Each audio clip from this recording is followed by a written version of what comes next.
Madam Chair, I do believe you are good to begin. All right. Make sure I've got the date right. Testing. Red 1, light 2, means 3. it's on, right? Yes. All right, here, I'm going to use I'd like to call the planning board meeting of June 20th, 2023 to order. We have a quorum, and let's see. Could I get a motion to adopt the agenda? So moved. Second. All in favor? Aye. All right. Everybody had a chance to look over the previous minutes? Questions, concerns, changes? Changes for me. Feel free to make a motion to approve. Second. All in favor? Aye. Public comment? I don't believe we have A submitted comment. a submitted comment, Mhm. okay? All right, give me 1 second to pull this up. I actually do not have their address, but they live in the preserve next door. They're just gonna tell me. 8004 Pampas Lane. 8004 Pampas Lane. I am going to butcher the name, and I apologize. Chandrasekhar Emmanuel. His comment says, thank you, Hunter, for meeting with me on June 14th. After our in-person meeting, Suzanne also called me, and we had a detailed conversation. I want to thank the Marvin Village Administration and both of you for your patient hearing and due consideration to our questions and concerns. All of our concerns are primarily with privacy and security. I am recapping the key points of our discussion here and hope they will be addressed for us to be comfortable with the project. Green trees at the back. You mentioned that currently the plan is to leave 15 to 25 feet of existing green from the trail as is. I'm requesting to see if you can leave more of the green patch, i.e. greater than 25 feet. Solid fence. Please consider making it an 8 feet high brick or concrete wall instead of a 6 feet high wooden fence. Access to trail from the commercial property. I request that the village not consider opening a gate or providing access to the walking trail. This increases exposure to non-residents to our house and community significantly and potentially a security concern. We request that you please share the updated site plan and any other changes to the plans on an ongoing basis. Regards. That's in reference. Yes, please. That's in reference to the conditional rezoning. It's Which one? The ZEPSA. the ZEPSA. Okay, I didn't know one if you would, I will explain more when we get to that agenda item, but the resident just wanted to make sure that was included in public comment and expressed to you guys.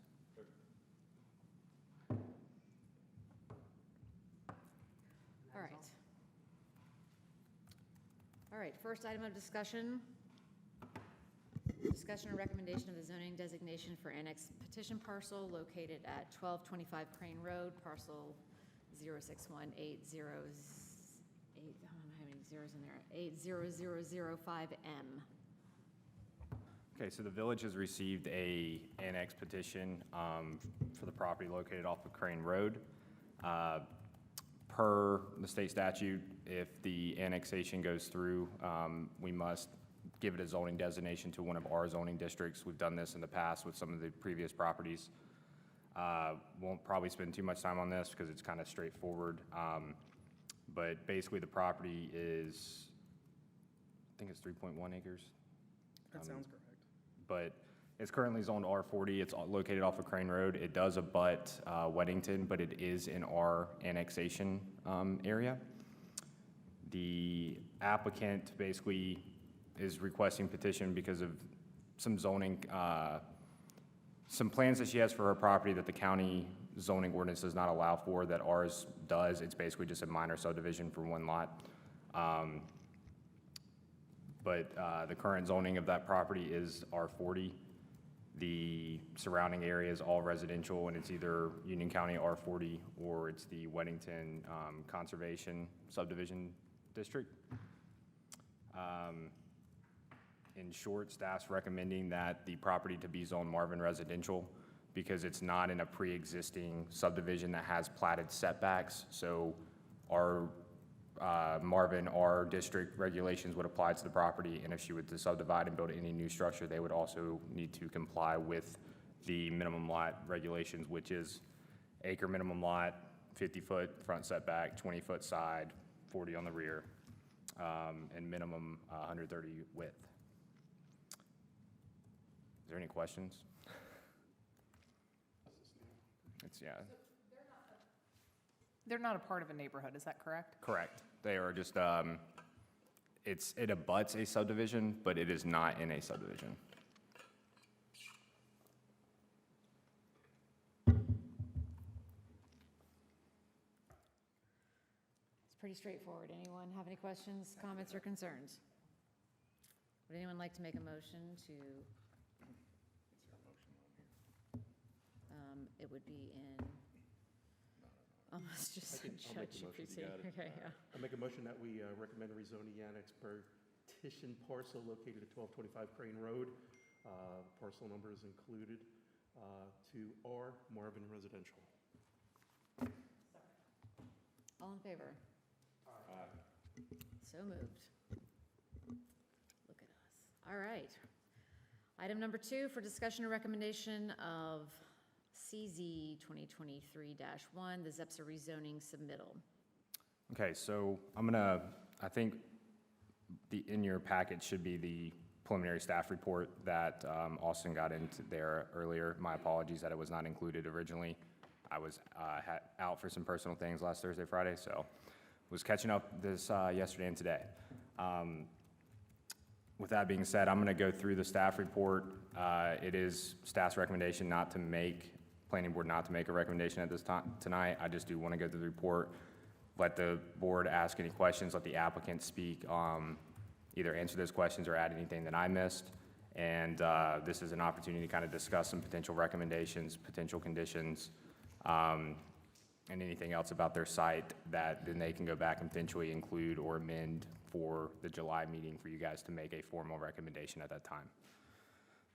So the village has received a conditional rezoning application to rezone the property at 9908 Newtown Road from our Marvin Residential to the Marvin Heritage District conditional only.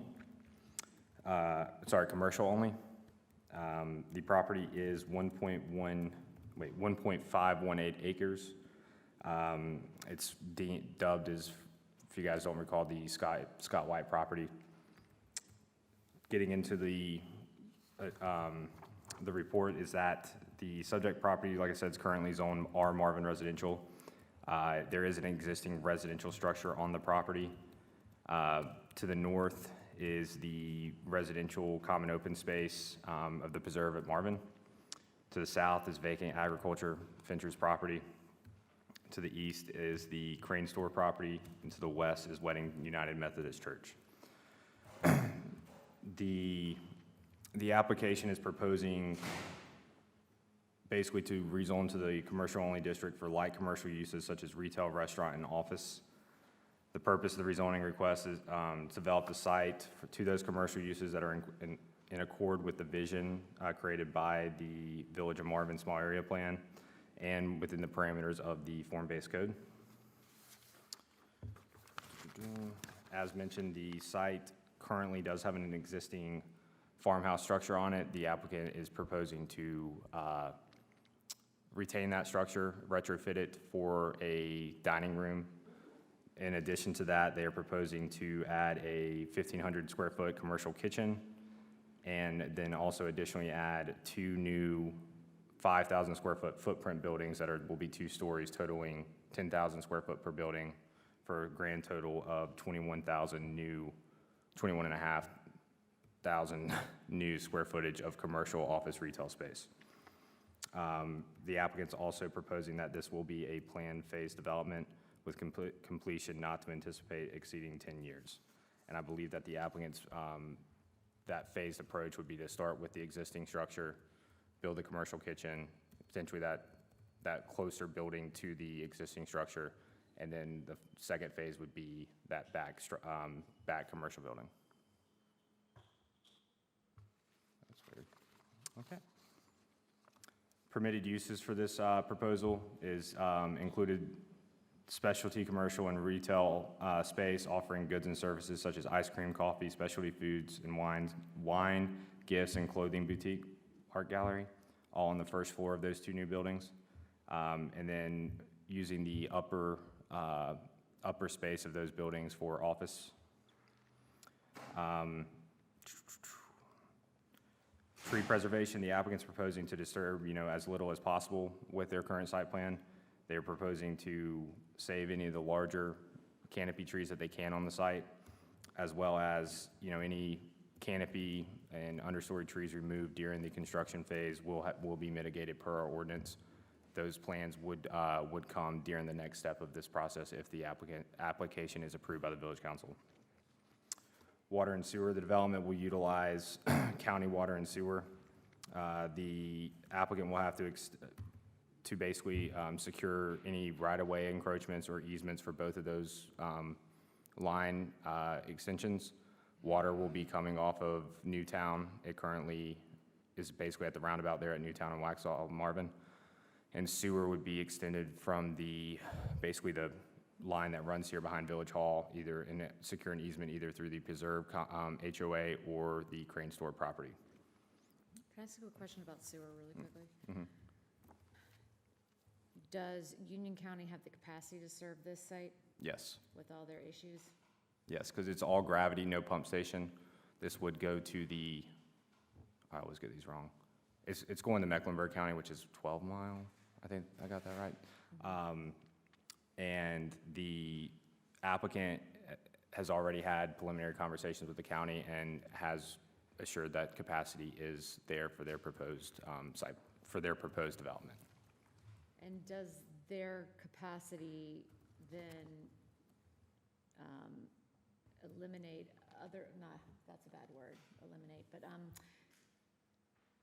is there plenty of capacity so that there are other developments, other Yeah. houses that, I'm concerned about not them, but the county's capacity to actually serve Marvin's residential and commercial. Yeah. Well, yeah, I mean. From a capacity standpoint, Union County has a agreement with Mecklenburg County to treat 3 million gallons per day of sewer. Currently, I think based off the numbers the county provided, on average, they're anywhere between 1.2 and 1.5 million gallons, so about roughly half of what is allocated. Even when they have to divert flow this way, I believe that the peak numbers were anywhere from like 1.8 to 2.2, and that only happens every so often. But that agreement is with Union County. The capacity is there, and that's the only information I really got at this time. I don't know the greater impact of anything with the county sewer-wise. That's kind of on them. But for this development specifically, the capacity is there, and that has been affirmed by the county. Okay. Is that something that we're gonna have to almost keep track of in a way? I mean, if you think about We obviously, any type of pre-development meeting and stuff, it's always at what point do they cut us off? recommended by staff to make sure these conversations are had with the county so they don't get too far along. But like I said, at this time, and even with the conversations I've had with the county with the overall vision of the district, unless like a pump station's being proposed, there's no issue from a capacity standpoint. Okay, thanks. Buffers, the developer is proposing a 20-foot buffer on the rear of the property. On their site, there is a 30-foot conservation buffer from the preserve. I'll kind of get into that here in a little bit. If the existing trees do not provide a fully opaque buffer, vegetative screen must be installed to maintain and enhance the buffer within their 20-foot portion. Made a note that the specifics on the opaqueness will need to be added to the construction and preliminary plans and added to the development agreement if approved. Open space, the applicant's proposing roughly 28% of landscape and buffering, kind of green open space on their site, as well as about 12% of pedestrian-oriented sidewalk and outdoor amenity space. So this totals 40% of reserved open space for the development, which is above the minimum for the Heritage District. Parking, the proposed development has 53 parking spots and 4 ADA accessible parking spots. Off-street parking will be provided based on market, but connections to existing trails and proposed loop will provide an afford area of residents the opportunity to walk or ride bikes to the development. The applicant is also looking at additional parking options, which this is a goal recommendation of our land use plan, is looking at shared parking options for the Heritage District. Outside agency notes, like I said, the applicant has had some preliminary conversations with DOT as well as staff has, and they will have one primary entrance, which is being proposed to be right in, right out. They are also, on their site plan, adding additional kind of connection stubs for parking to potential sites like the Crane store to connect to. Finally, the applicant has held both of their public involvement meetings. The first meeting was on April 19th, and the second one was on June 6th. Those meeting reports were in your packets. If there's any questions about those, be happy to answer. Is there any kind of questions about the site-specific stuff right now? So as mentioned, this is my preliminary report. I'm finishing up for your July meeting. I will have like the full compliance report. The applicant is requesting a few deviations from the regulations in the form-based code. I believe those deviation charts were in your packets as well, and we'll go over those here in a sec. However, some of those deviations may not be needed if planning board recommends and council approves the form-based code revisions that we've been working on. And finally, development agreement.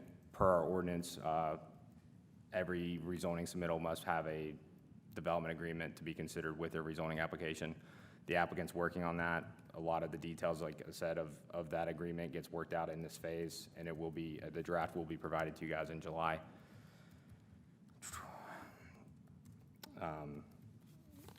Trying to, like, said some of this is just kind of overall of the project, or sorry, the process itself, but getting into the actual site plan itself, do we have the HDMI cable?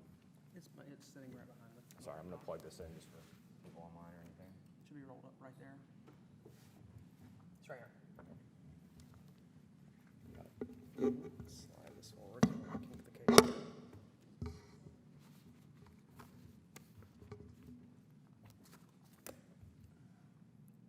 Give me 1 second to switch the displays. Oh, there you go. You just drag it up now. Okay. Where is, here it is.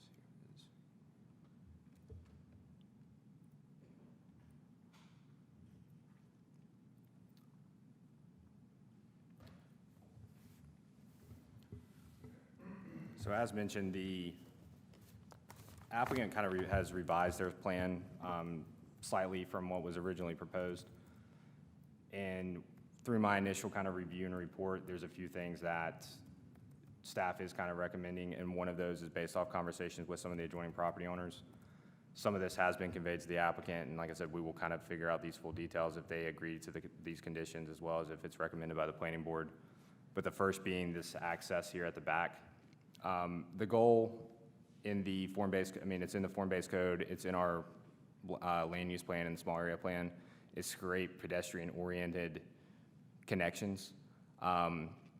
With that being said, staff's kind of requesting potentially just to have them grant us the easement and not necessarily put in the trail connection at this time.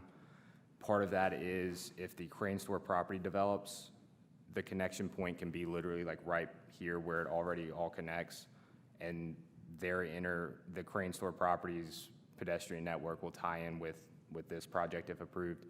And so you would then have that trail connectivity, and it might not necessarily be needed to where that's at, but if that never does happen, it's good for the village to have that easement so we can provide that trail connectivity if requested. Let me get my notes here, 1 sec.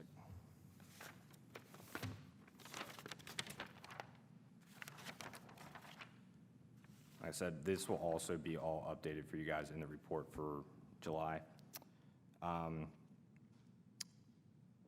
The 20-foot landscape buffer is also they're proposing a 6-foot solid wood fence with evergreen plantings.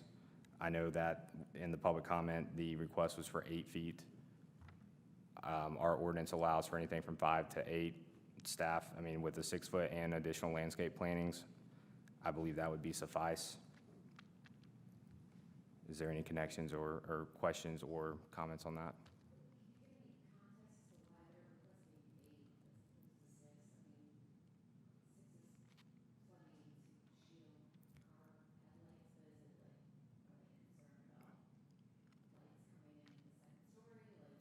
I think it's a mix of privacy. Like I said, it's just their concern with being a residential subdivision abutting potential commercial, as well as some of the noise and headlight reduction. Like I said, I believe that 6 feet sufficient enough to reduce that on top of the existing vegetation and what will be planted. All that will blend in to create that really opaque buffer that helps reduce noise, sound, and light. Hunter, I have just a question. If the company has done its due diligence, and like you've said, that 6 foot is sufficient, and they're doing all the proper, plantings and stuff like that, and the neighbors feel like, or a neighbor may feel like, no, I want stone, I want 8 feet.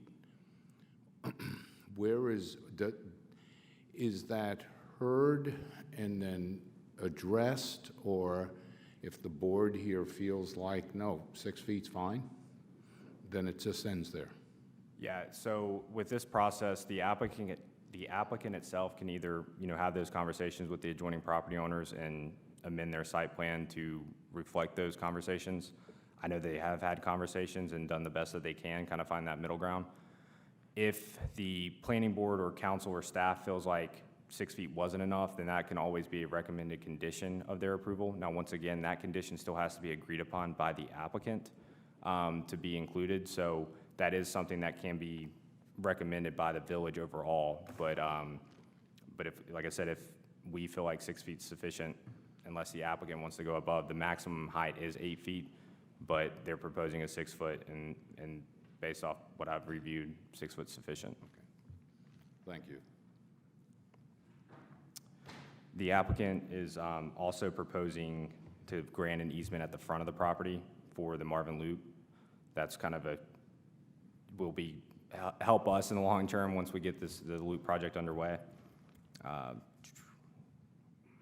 trying to think if there's anything else, but I'll open this up for if Suzanne or anybody from the ZEPSA team wants to maybe add anything or.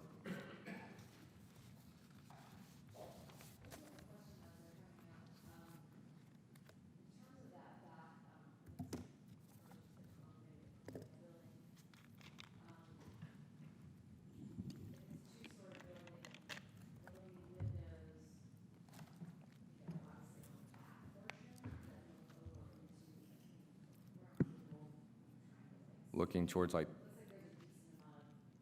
There's a lot.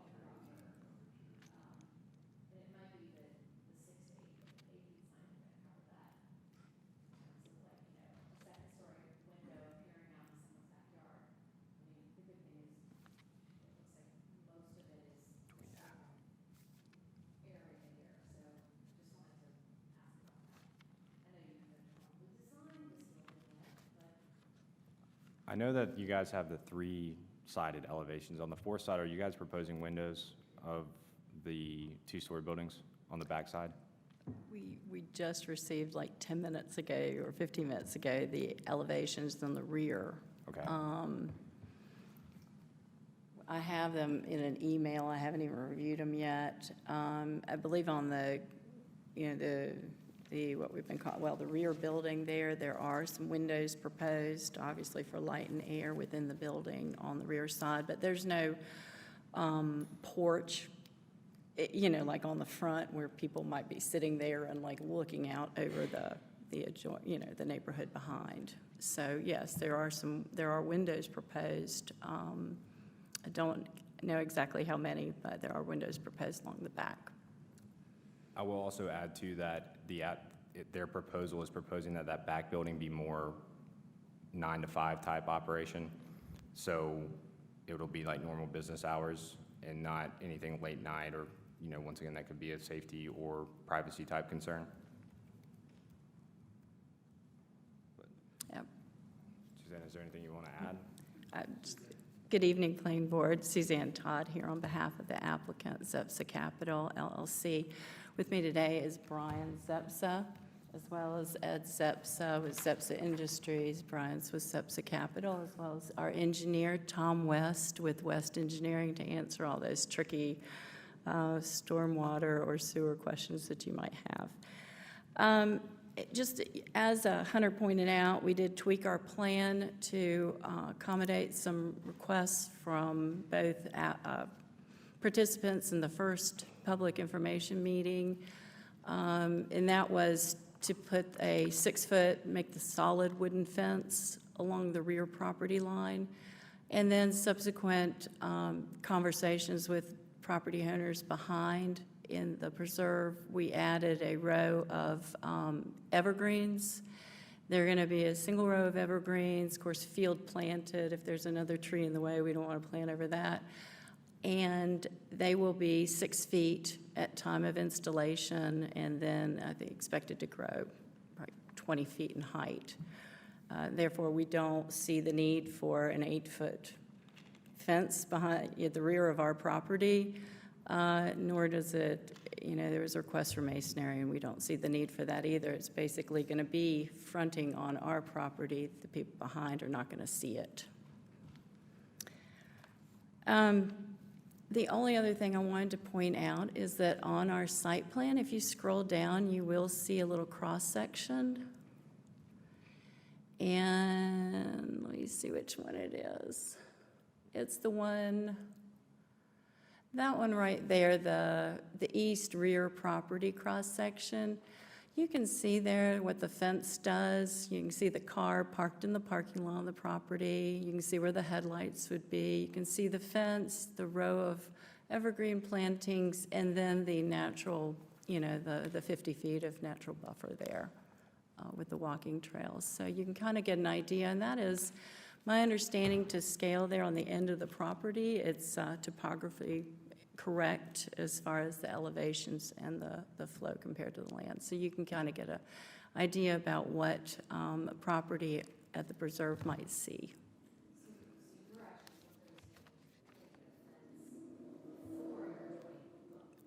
I'm sorry? That's correct. The fence would be at the... The headlights, they pull up and the headlights are directly Right. into the fence. So you're cutting yourself off from using that area to benefit the neighbors. Correct. Correct.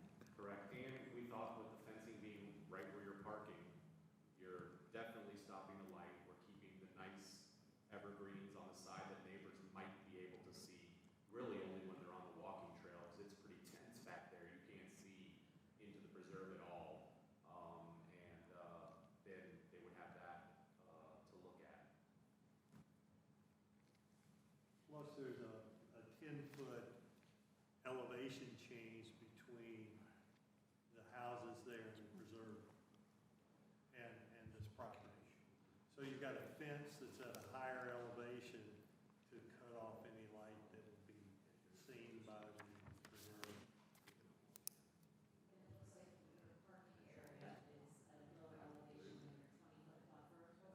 Sorry, I apologize. It looks like your parking area is at a lower elevation than your 20-foot buffer, so there shouldn't be any runoff from your parking area into there. There will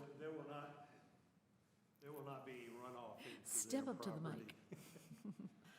We are going to have to comply with stormwater, and we are working through that, whether it be contained on site or some other, Regional system. regional system. And that is pretty much. Sure. Show you something in regards to the window. We are working on this, but I don't know if you can see this, but this is in Baxter Village, a front building with full storefronts, front and back. Can anybody see this? And the building underneath it is that same building in the back where the parking is. So you can see how the storefronts that are in the front and the building in the back is just minimal windows, just to bring some light into the tenant space. So let me just figure this out. Sorry about it. We got a little show and tell going on. Okay, you see what I'm saying? Storefronts all through the front, so if you imagine that back building, which is the Greek Revival building that we're talking about, and then the back might be something like this. I'm gonna follow him.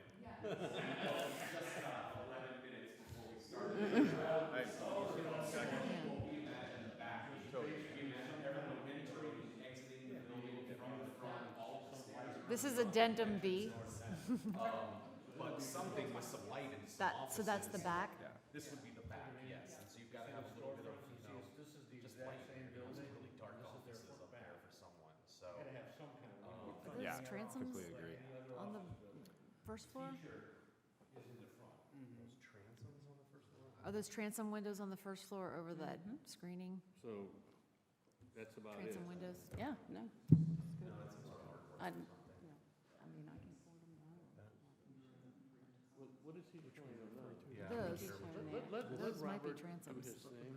I thought he gave you one. I mean, how else are they getting light on that first floor? Yeah. Just strip light, okay. Yeah, Possibly, again, we literally just got you this just from got the that, yeah. architect.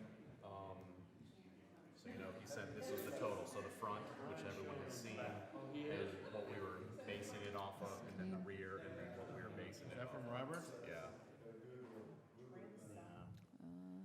And I'll mention that these elevations Oh, those are, will all be added to the packet for the July meeting. Signage. Maybe signage. Okay, Just so know there's if you're no parking in transom the windows back. in We back? just Okay. did, we did. He did, and that's okay.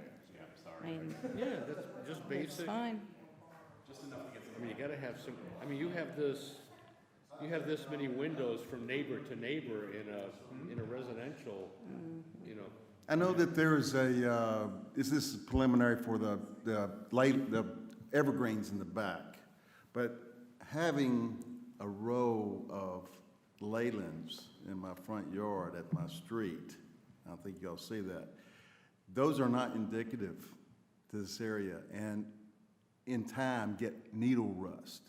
And there's another one that's more indicative to this area that stays going. So I'm going to suggest that whenever time comes for that. I know that's a landscaping issue and everything, but I've got personal knowledge about the leylands. And Brian Janess, who's the landscape architect, who you guys have all met, is not here today. He'll be very involved in that, and he's planted half of the plantings in Charlotte, and so he'll, you know, we're certainly willing to, whatever works, yeah. Yeah.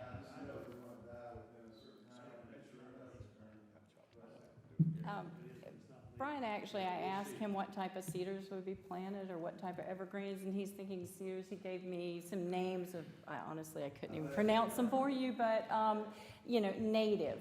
Native was the big word because he wanted to make sure these things will grow and thrive.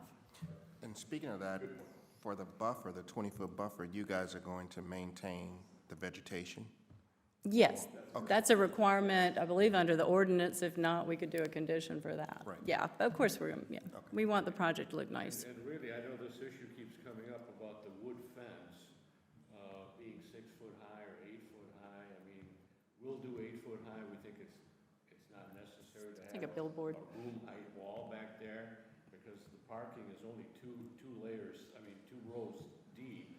And as soon as you turn that corner and get into the back of that parking lot, I mean, unless, like Brian said, unless you have one of these, you know, monster trucks or something, you're not gonna be shining lights through that fence or any higher than 6 foot. Well, and if, I mean, I know this is just like a preliminary sketch, but, I mean, it looks like the sketch, the parking lot is, like the asphalt is like a foot down from where the fence is, so technically, you might, even if you put a 6 foot fence up, you've still got even another foot or two you know, so, Yeah, the topography of the land puts him lower, or puts Yeah. his neighbors So you- considerably lower. you basically got almost 8 feet there without putting up a 8-foot fence, so. I actually have a question, and it's not so much for you guys, it's more for Hunter, and I have concerns about, just for this property as well as the Crane Store property, whenever anything happens with it, just folks coming off the roundabout, like bats out of, you know where, I'll be nice, but, and just having people slamming on brakes for people who are turning into this property. Are we gonna, is NCDOT, or are we going to do anything with traffic calming to make sure that people are like looking and aware as they come out of that? Because usually when they're coming out of the circle, they're accelerating. And now if you've got you know, someone waiting to turn in because someone else has turned in, or someone's backing up or whatever, you know, you're gonna have accidents there. This is not necessarily, it looks like they've got a little bit of space, you know, that cars can move in and then stop if there's someone moving in and out of the spaces, but I'm just concerned that someone's gonna run in, you know. Yeah, We're gonna so have traffic I'll mention from an ingress-egress standpoint that conversations of the applicant have been had even with the Crane Store property to potentially do a kind of stacking turnoff, to turn right into the development for one thing, on top of maybe where the location of that is. Once again, it kind of gets into the goal and recommendation of our land use plan of, you know, shared driveway accesses and ingress and egress for the developments. But, you know, at this time, with what's being proposed in the preliminary conversation I had with DOT and our engineer, it meets all the kind of criteria of not necessarily needing any type of major road improvements on Newtown Road. As mentioned, like, it will be right in, right out. And, but that is something that I can make a note of and just try to discuss further and have that information for you for the July meeting. And what are we gonna be doing to enforce the right in, right out? Because you know someone's gonna try and They'll have take to, a left. they'll have a island median where you can only turn right in and you can only turn right out. Okay. Is that a pork chop? Yeah. Is that And a this has technical been, term, pork chop? this has been a conversation with the council that, you know, one of the benefits of the Heritage District would be to slow down, calm down. This is the impetus to help us. I mean, we were talking about the advent of having crosswalks. So, you know, this will help, you know, to drive where we want to go, dealing with traffic. And my last question for this team is, do you plan on having like this porch area? I know we haven't seen any of the like conceptual drawings necessarily of that particular building, but do you plan on having like outside entertainment there, or is it really just a porch? Like, what is the porch function? The rear building or the front building? No, the front restaurant building? There was plans to have outdoor areas there, sort of like a old Mecklenburg where people can be outside and kids could be running around and playing while the parents are enjoying a meal or a drink, or the plan was to have a lot of outdoor activity. That's why all the sidewalks around, mainly the front two buildings, to have, you know, the water features and benches and bike parking, and to have a bit of an area that people can come to and enjoy inside and out. Yes, that was the plan. The front area is actually encouraged by the ordinance to be activated as a view shed, kind of plaza area for activity. You've got the walking trail coming down, and then our vision was to add to that, you know, the amenities such as the fountains, things like that, as well as sort of a play area for the kids. Of course, in a fence, you're not going to let them run out in Newtown. And as well as, you know, those kind of open space amenities for kids and for adults, and have some entertainment there. I kind of picture it similar to like at Blakeney on the backside of Bricks and Five Guys and. Just a smaller Recto. scale. But yeah, but just much smaller, because we only have an acre and a half here. But, you know how the kids are kicking a soccer ball or throwing a Frisbee and they got a coffee, a Frappuccino, whatever, from Starbucks, and someone's having a pizza from Bricks, and that whole type of community. And it could be and a few different people could use all that area too. It doesn't need to be just from one patron and whatnot, but that's kind of, and that's on the corner of Ray and Ardrey Kell, you know, where not even close to what we're talking about here in regards to Yeah. traffic, but it's fenced in, it's safe, and people seem to enjoy it. That's kind of how I pictured it. Yeah. And then you've also got under the red building, or the middle sort of building there, you do have like a promenade where there would be some outdoor seating so you could enjoy your coffee or drink. I appreciate the spirit of where you're trying to go with that. I would just say that there are kids that aren't good at kicking soccer balls or throwing Frisbees, and if Yeah. those things end up in the road, Yeah. that could be a real problem. So, you know, maybe, I don't know how to, you can't regulate kids kicking the soccer ball, but I mean, you know, I do think that those could be a safety risk, but, 40 feet away. I've seen it happen on But Great Road before. if they're near, if they're over in here, they absolutely could. Frisbee- feet away, no kidding.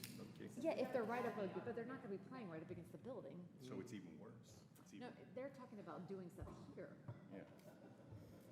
It's not 40 feet away. If you're playing, if you're playing right here, right? Kids are playing right here. The road's right there. Let the parents worry about that and continue forward with the rest of the plan. I'm just, if the parents are drinking, they might not be thinking about that. I'll also mention, yes, like per the ordinance, it's intended that the front of that kind of new buildings or existing buildings kind of be at minimum 50 feet back on major roads. Part of that is to, you know, keep that rural character and feel. The other part of that is to also allow for, the pedestrian areas, plaza. And it's also kind of the intent of that is that anything, you know, outdoor noise-wise, if it's people eating, if they are having music, whatever, that the road noise will actually kind of suppress some of that from surrounding properties as well.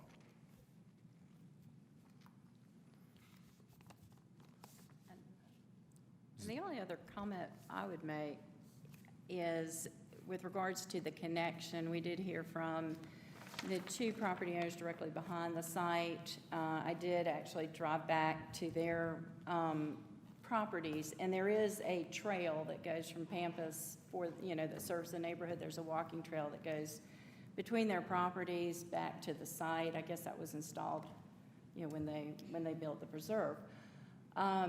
And that would then connect with this property, and they would like to avoid having that. Other property owners in the preserve had indicated to us during public information meetings that they actually enjoyed that. They wanted the opportunity to walk directly to the site. We will leave that up to you. It is something, that connectivity is something that your land use plan does advocate for, but we will leave that for your consideration as far as whether you want to, move that connection onto the Crane property or allow it to be there. And to add to that is part of the reason that it's just staff's recommendation to have that easement is, once again, the connectivity will also be at the front of the property with the Marvin Loop.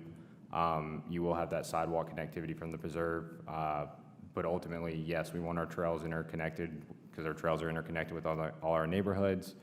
And but just at this time, potentially looking at the impact and how the property is functioning before we put in that pedestrian connectivity at the trail site. Having the easement, once again, it just allows us, okay, if we get the request and people want it, we can put it in. The cost behind that to do that minor connection won't be much at all. I do want to go over their deviations that they're requesting real quick. I will mention that they're requesting 1, 2, 3, 4, 5, 6, 7, 8 deviations. The first 5 are ones that are being kind of updated with the revisions that we have been working on that we'll get into in our next agenda item. But at this time, those deviations, one being the buffer. The current ordinance states a 100-foot tree buffer. Once again, I'll kind of hit on that in the next agenda item.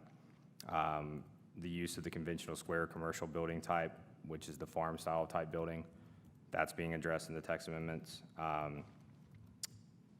as well as the height requirement for that building, or the stories allowed for that building.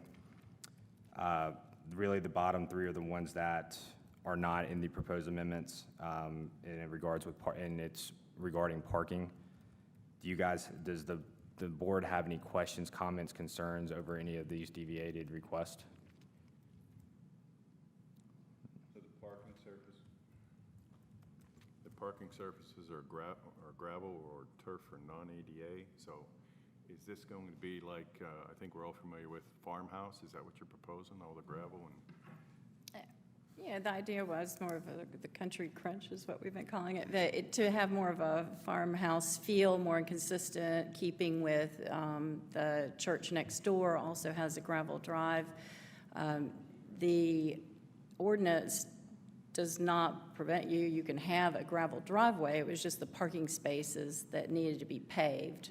You could understand ADA. Sorry, he mentioned farmhouse, he's talking about a specific restaurant, I think, out on 521. That's right. Where it's just Oh, I'm sorry. That's right. If we go the gravel route, we're talking like a pea gravel, like a white or brown pea gravel, not the Not gray like gravel you just that, tore up you the see parking on lot and the- left it like it I know is. what the farmhouse has, and that's not what we're talking about. If All we right, go I the don't want gravel route, that. we're talking Yeah, about. I don't think anybody would want that. Yeah, I don't know if you guys remember the Mint Museum many years ago in Charlotte, in Eastover, but they originally had this beautiful pea gravel driveway and a circular entry from the front of the building.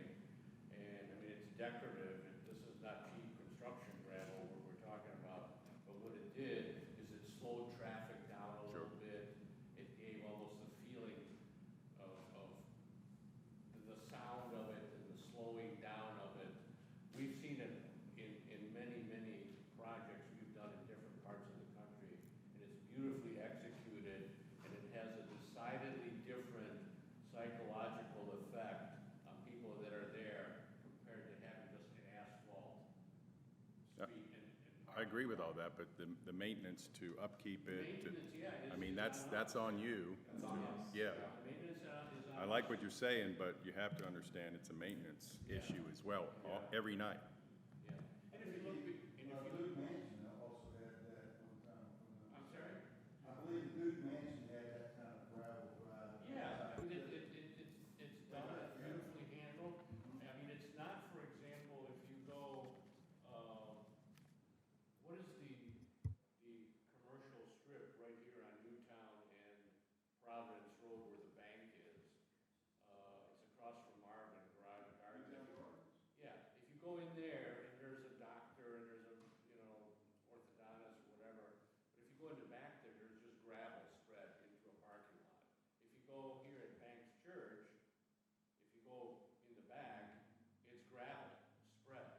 That's not what we're talking about. We're not talking about that. Well, the other thing that, whatever pavement we pick has to meet a certain load requirement. It's got to be able to take, emergency vehicles and garbage pickup stuff. So your ordinance says it has to be able to take a 50,000-pound wheel load. And so what we have in concept right now will meet that requirement. Also, you're saying no designated loading space. I mean, are you thinking that most of this will be FedEx, UPS, delivery trucks like that from the front? Yes. Most of the trucks, if you see, because it's a small development, is that they'll probably pull and develop, times of deliveries will probably be in off hours. So they will probably pull like your UPS truck or your FedEx truck, pull in the driveway, go to where they're going, get back in their truck and then leave. So we suspect that, Well, for even the non-UPS deliveries or, for the I'm sorry, but for non-UPS and FedEx, would you agree to either early hours loading? Because that would be, the kegs and the food trucks aren't aren't Yeah. UPS. They're bigger trucks. Yeah, and that would be, in the restaurant world, you're either before 9 AM That's right. or you're between 2 and 4, and that's it. If a guy shows up at noon, he's getting pushed back and telling him to come back later because you're not taking deliveries at that time. Yeah. Not opposed to the loading, I just want to see what you guys are thinking. And I'm not sure we have enough for a loading area, but, you know, I'm concerned about the bigger food trucks and the bigger keg trucks and things like that, unless the kegs are being made on site, which they may. Yeah, and they'll pull right up front, they'll unload, they'll turn around, and then they'll exit, was the thought process with that. Because even when we looked at the loading and unloading zone, where they would have to go to then carry everything back to the individual places anyways, probably didn't make much sense anyways. So we thought that they would be just, again, pulling up there on that promenade side of where everything is, where a bunch of natural area is anyways. Cars can still go around and load and unload whatever they need to do. Will they have enough room to turn around? In the back.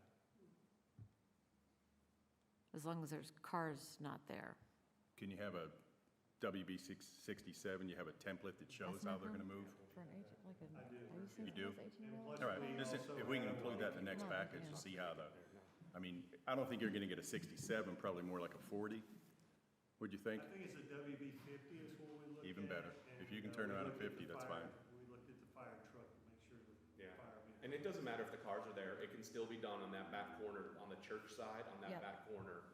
It can pull in, back up, and then turn it, and turn. Well, you know you can't cut over parking spaces when you show it, so. Correct. You can't cut over parking spaces when you show the turn. Correct. Right. Because you got to assume those are all taken at the time. Yes. Yeah. We took that into account. I'm sure. And actually, we have an exhibit that we didn't provide, but we could. That'd be nice to see, just for, Yeah. include it in the package. If you have it, that'd be great. Sure. And one more, while we're looking at all three, since he said the 9 by 18 and you're doing 9 by 8. No, not, Am I reading that right? it's, The ordinance says 10 by 20, and we requested it go to 9 by 18, which is a standard parking space in most municipalities. yeah, it's 9 by 18 is what they're proposing. I will, It says 10 by 20? yeah. I will mention that like Marvin Gardens, for example, they're 9 by 18. The grocery stores you go to, they're 9 by 18? Okay. Do we see 10 by 20s anywhere? Where do you see a 10 by 20? The only place that I see a 10 by 20 is if you have like a construction company. Okay. A lot of their parking spaces will be 10 by 20 because all their guys are driving the big trucks and everything, so, and they're extra long wheelbase. No, I get it. You'd rather save that space for more cars and more business, so. It We allows drive us a to lot get of more big parking. SUVs though. 9 by 18 fits an SUV. Yeah. Will there be a, It just allowed us more parking, is all we That's- use that for. Exactly. The entire row along the back building by going to the 9 by 18 allowed us to put a row back there. will there be dedicated space for electrical vehicles? Usually they're 7.5 by 15, 7.5 by 15 for the compacts. but we don't have any compact. Yeah, just all regular. Who has a compact anymore? Of course, their ordinance doesn't allow for compact. One more thing. I'm sorry. Yes, and behind this Yes, second right building. there, right where the- That's it. And that's a double. Living across the street from my elementary school, they come on every time about 1 a.m. on Sunday, so should be. So if there was anything that could be, make sure that these folks that are behind there can not be woken up at, night, that would be good. I think that's something you can work out with the company to come at specific hours. I've seen that on other developments where you specify to the collection people to come at certain, like during business hours. That can also be a recommended condition. Well, I thought it already was part of it because we did it with Marvin Gardens. We did it with Marvin Gardens, and that's, like I said, when I'm, for the July meeting and I'm going through all this, like, that's gonna be one of the recommendations, and we'll kind of work through that with the applicant to get that as part of the development agreement. It's gonna happen every now and then. It's just where if we have it in writing and partly in something that's mutually agreed upon, we can at least address it if it's happening consistently. And one more thing on parking, page 4, where you have the parking calculations, the building total is 23,500, and no parking restrictions required? No, the form-based code does not have minimum parking. All it does is have ADA compliant parking. 57 on 23.5 is like 2.5 to 1, where normal is 5 to 1. It Would depends. you agree it's 5 to 1? 5 to 1 is for medical type businesses. That's 200. I mean, you get restaurants, they're 13 or 15 to 1, correct? Well, in trip generation, you might get something like that, but in this case here, we're looking for people that will come, and today, people Uber, people drive, people will walk, people will park here at Town Hall and walk up. And talking with Hunter, that's kind of what the town is looking for, is that it's a more inclusive, so that not everybody is getting in a car and having to come here to I got you. visit. I'd just be afraid of the old Yogi Bear, you know, nobody goes there anymore, it's too crowded. Well, and that's why we're looking at other areas that we Parking. can provide parking. And so, like you said, it's all going to be market-driven. Also be possible for, you have the town hall, like on weekends, not being used, and then you've got the trails right here.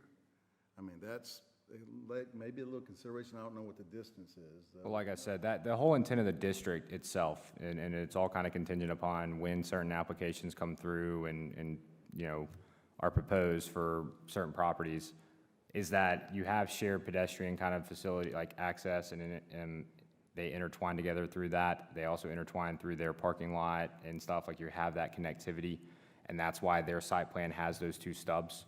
But, you know, part of that's, at the current moment, you know, hopefully, we're gonna see some of these applications come forward in the next couple, you know, months, year or so. The other kind of bright note about this is that with the back building being Phase 2, if that is kind of an issue, that's something that could be potentially then discussed, depending on where the surrounding properties are at. I just had one comment regarding, are there going to be charging stations in the back?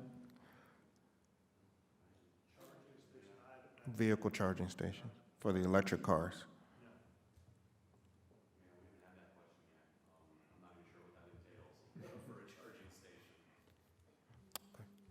I will say, like, side note on that, I'm pretty sure like Tesla and some of those companies, they have like grant programs / you can apply for them, and they look at your, you know, demographics or how many people in a certain area and stuff, and they will actually come install them if the property owner gives permission.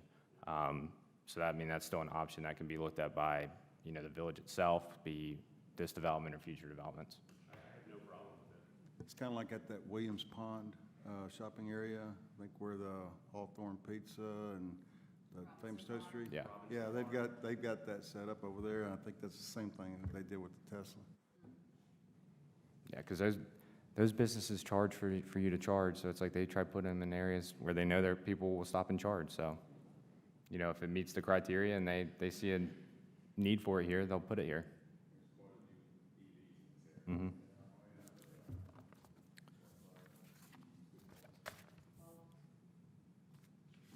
I suggested that for the Circle K at Marvin Gardens, and they hadn't even thought about it yet, so if the gas station's not even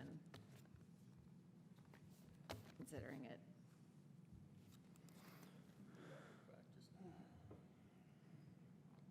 So is there any other questions, comments on the submittal itself at the current moment?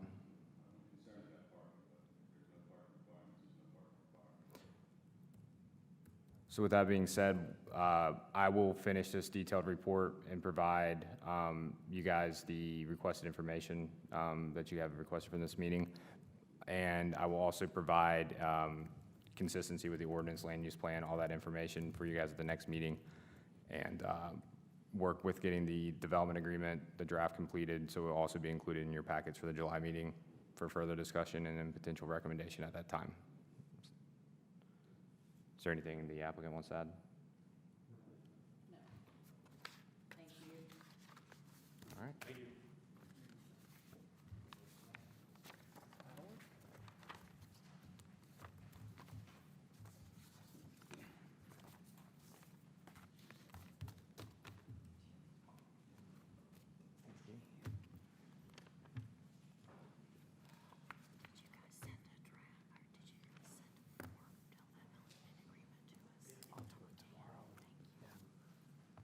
Thank you all. Have a good evening. Thank you. Is that a laptop cover for a 1982 TV right there? I was the remote growing up.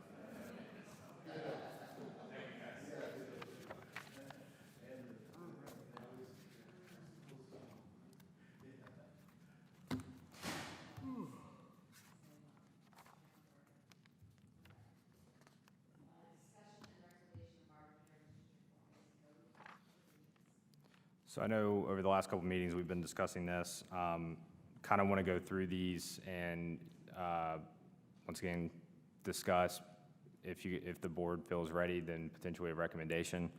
I know we went through a lot of these, and really the biggest area of concern from the last meeting was the buffer requirements.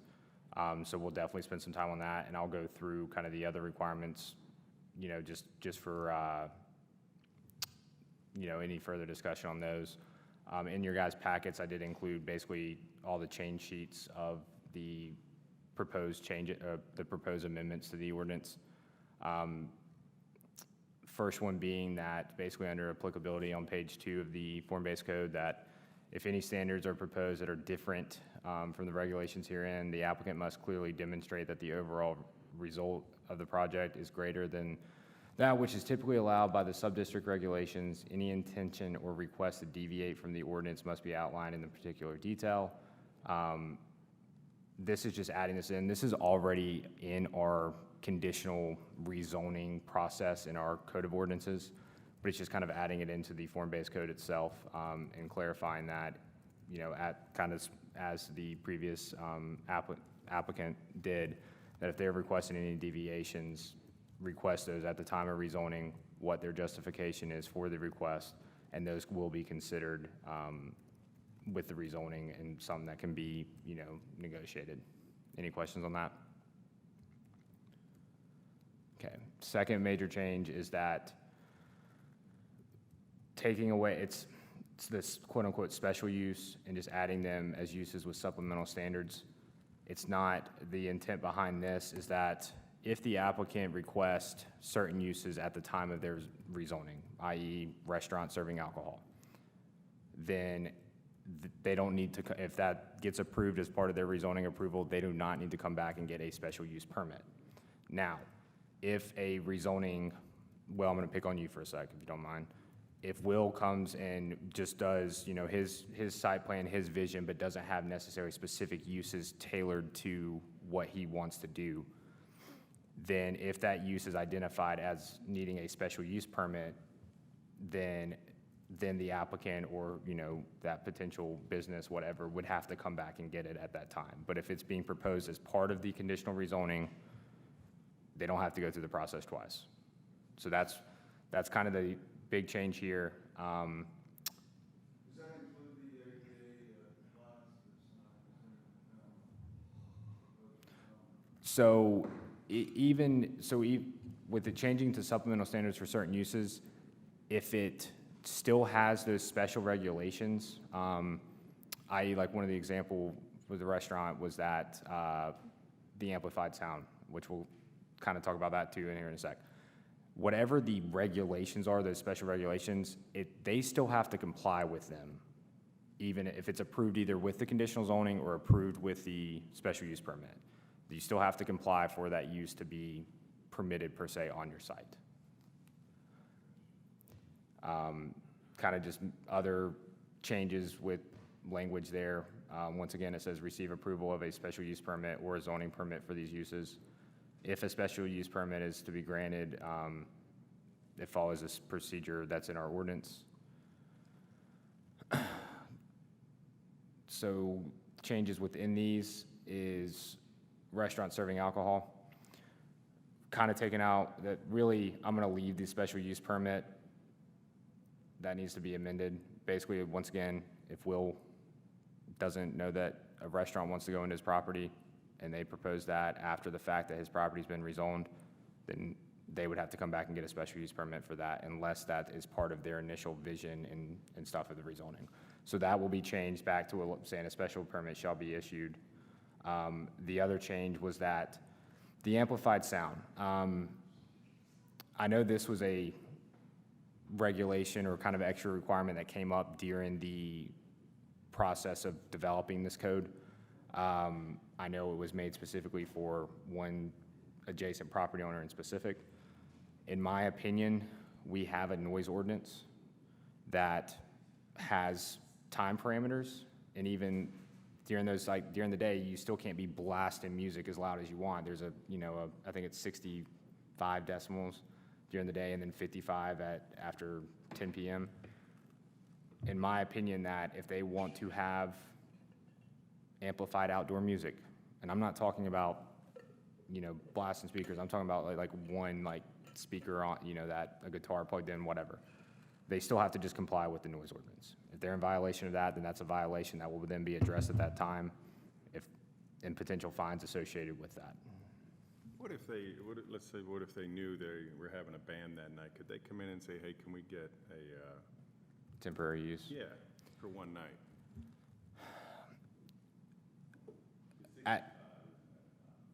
At this time, I don't have that answer. Yeah, it's like, because one, this is, what's tough about these changes and trying to incorporate it's also with going through this whole UDO rewrite. So like, I don't know at this time what's going to be proposed in regards to temporary use permit and the approval process, because our current one, in my opinion, is a little extra, like that some of them have to be approved by council. But that is also something we can note to potentially request that they get a temporary use permit. It can maybe be something administratively approved depending on the size or the number of whatever. But like I said, as of right now, it's staff's recommendation to allow for the amplified sound, but once again, it's just noted that they still have to comply with the noise ordinance, and if they don't, then there are violations and a process in place that, that could find a potential development. Yeah. And it also gets into,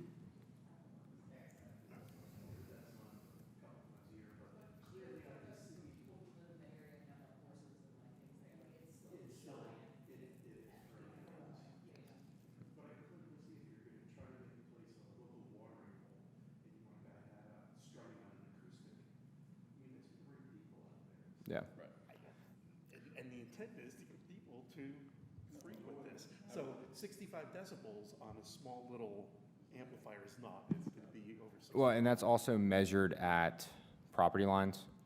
So for that to be a violation, it would be measured from, for example, Will's property.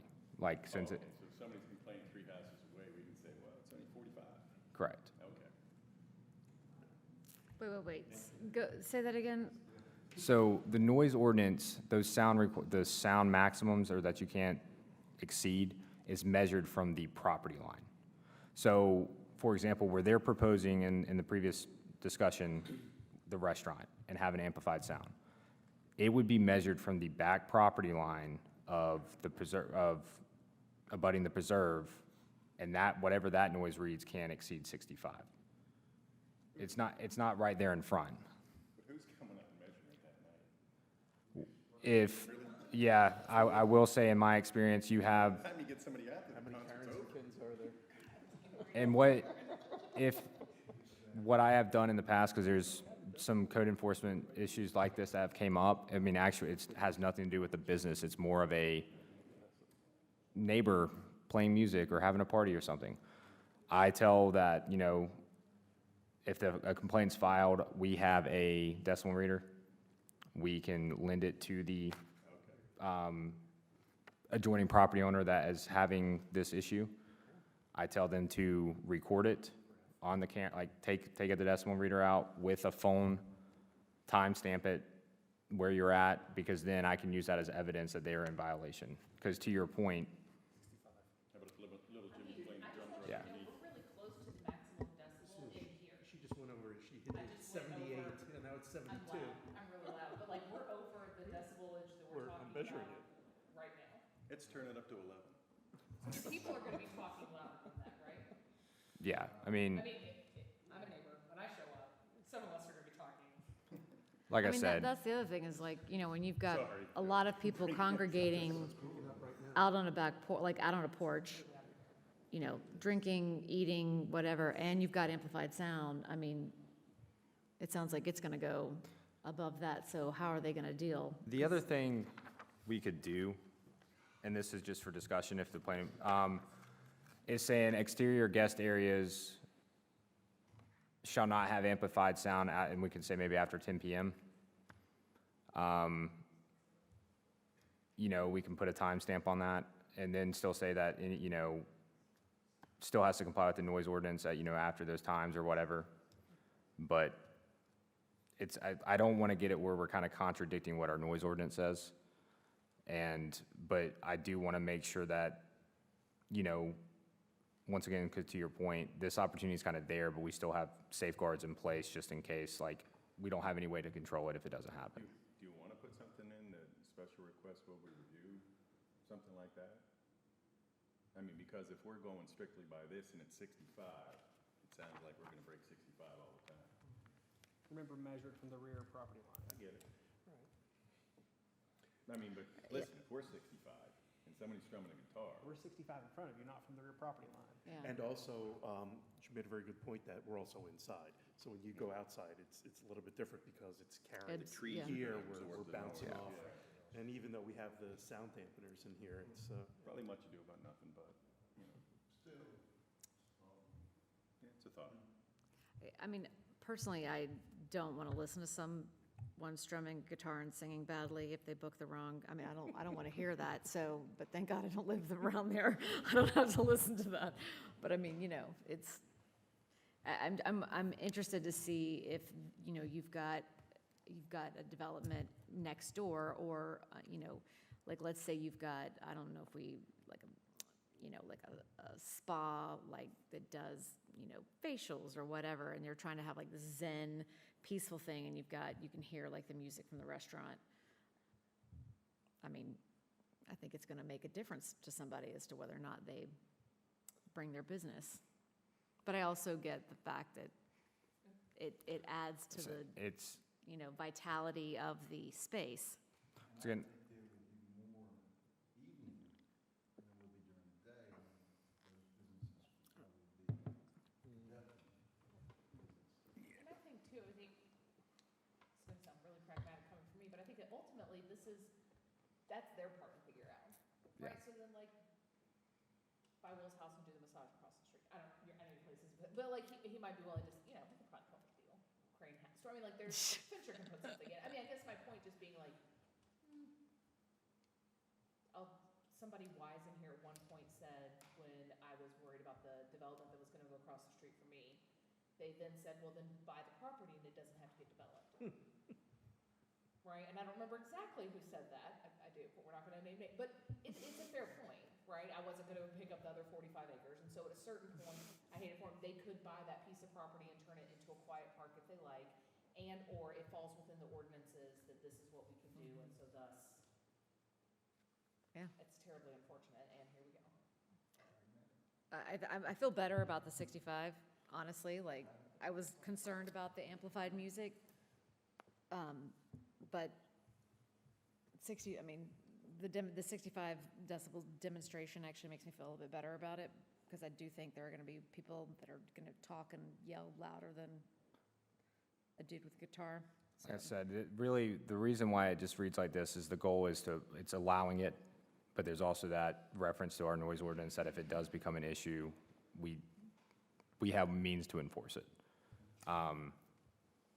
And so it's just kind of providing that opportunity from, once again, I mean, that's kind of the nature of the way society is with how some of these restaurants, they have live music every now and then, or a brewery has live music every now and then. It's not going to be something every night, but it's just that opportunity's there. Ball games on Saturday and Sunday, Yep, gets loud, it does Yeah. get loud. gets literally loud. And you mentioned about doing the video thing, and, you know, actually you can place yourself GPS wise on your photo grid. And if you want to do it that way, you can measure the distance of where you're taking a photo to where the property is next to you by zeroing down on the GPS photo grid. I mean, you were asking about how somebody could figure out different ways. I was just thinking about that, and that's very simple. Yep, sounds like it now, yeah. So are we, or is the board okay with this change as presented? That exterior guest areas with amplified music must comply with 92 Yeah. at all times?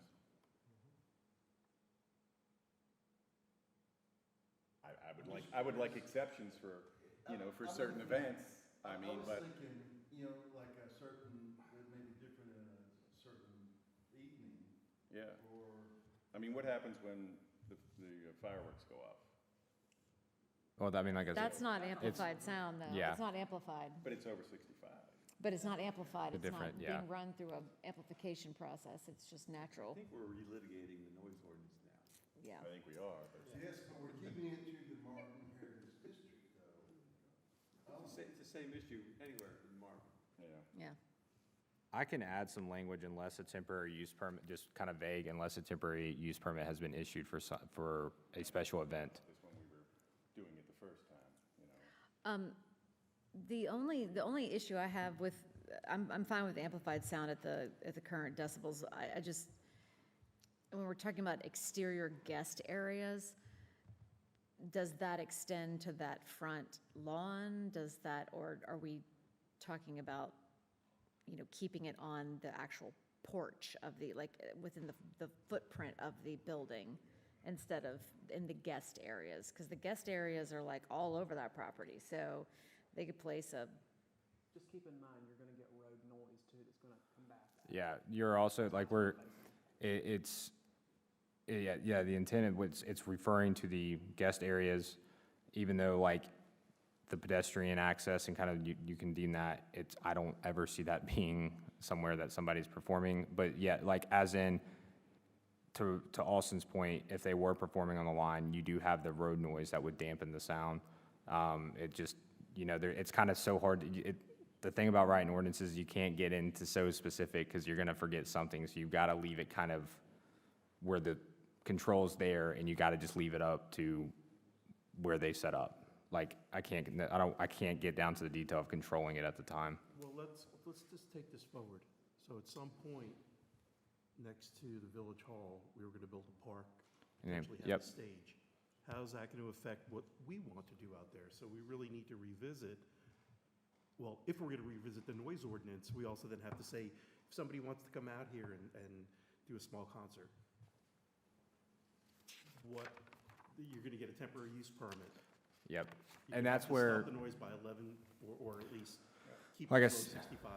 So why wouldn't it should follow the same thing? Yeah, Because I understand what you're saying, that people are going to be able to sit out front. I'm going to have a speaker potentially mounted out there for people to sit and maybe be piping out some kind of music for them to listen to.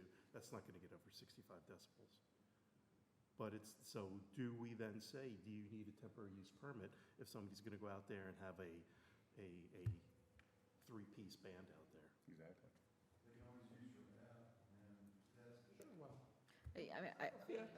I think they should. I think if they're gonna do anything bigger than just a dude with a guitar and a small amp, I mean, you do need to get an additional permit.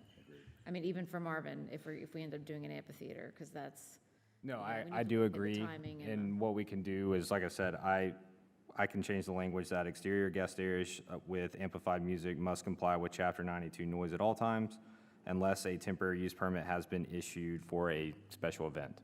Leave it at that, and then when we get to that section in the UDO rewrite for temporary use and that procedure and some of those, we can definitely make sure that we discuss that further then, because anything that's in the UDO still, has to comply with this. I mean, what do you guys think about, I mean, I actually would prefer to have it end at 10 instead of 11, but that's just me. Well, Younger generation goes out at 10. yes, they start, but They can't afford to buy the houses in Marvin. They can afford to come to they have moved back in. Well, then they should move out. There's no boomeranging here. I was under the impression that we weren't gonna put a time in this. Okay, So it's just, so 11 is, what you're, It has to comply with what our noise ordinance is, which is, Let's not impose a time. and the temporary use permit language, we'll read something else, but at this time, like, that's not included with these revisions. all right.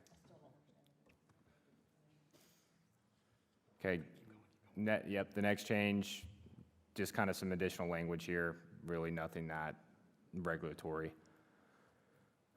Next change, once again, typo change. If I'm making these revisions, might as well get it consistent. For some reason, it read MUHD instead of HDMU, like it should and like it does everywhere else. As mentioned, another change is it's saying building footprint size. Not really changing the min-map, but it's the footprint itself. Same thing here for commercial, is footprint size.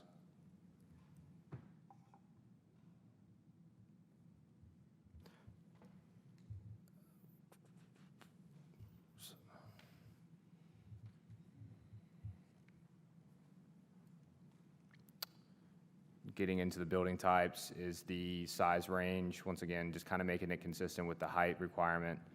And the total range, the footprint still 5,000 square feet for Village House, but since we're allowing it to be 2 to 2.5 stories, just putting the size range at a maximum of 10,000 square feet. Same thing with the Greek Revival and Southern Colonial. Sorry, the conventional square commercial, does that just refer to a 2-story building? Conventional square commercial? Yeah. I'm getting to that right here in a sec. This one was only originally allowed in mixed use. The original kind of intent was that a single use per se for like something, I don't know if it's a specialty store or something. But the building type itself, in staff's opinion, should be allowed in the commercial only. And kind of I put the safeguards on where it's 10,000 to 15,000. It does allow it for it to be second 2 stories, and allows for mixed uses, meaning multiple shop fronts, but the total building itself can't still exceed that 10 or 15,000.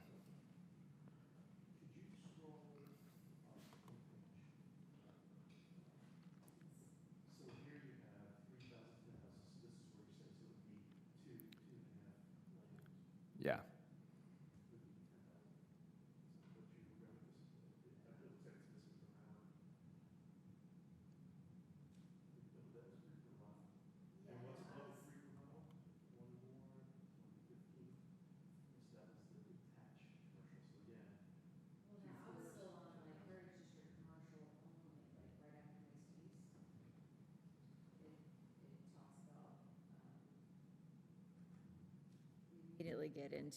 We immediately get into conventional square commercial on page 14. Right at the bottom, that was the 10,000 foot that he was adjusting. One more page. You're on 13, go to 14, please. Wrong way. I'm not sure what you're Keep on the bottom. referencing. It's in a table. Oh, it's on your 17, it's on, yeah. Okay, so go one more to 14. There. Yeah, so this one at the table, right here, at the bottom. It's just, that's being added to commercial only as a allowed building type. And sorry, can you just, so a conventional square commercial is what? Right here.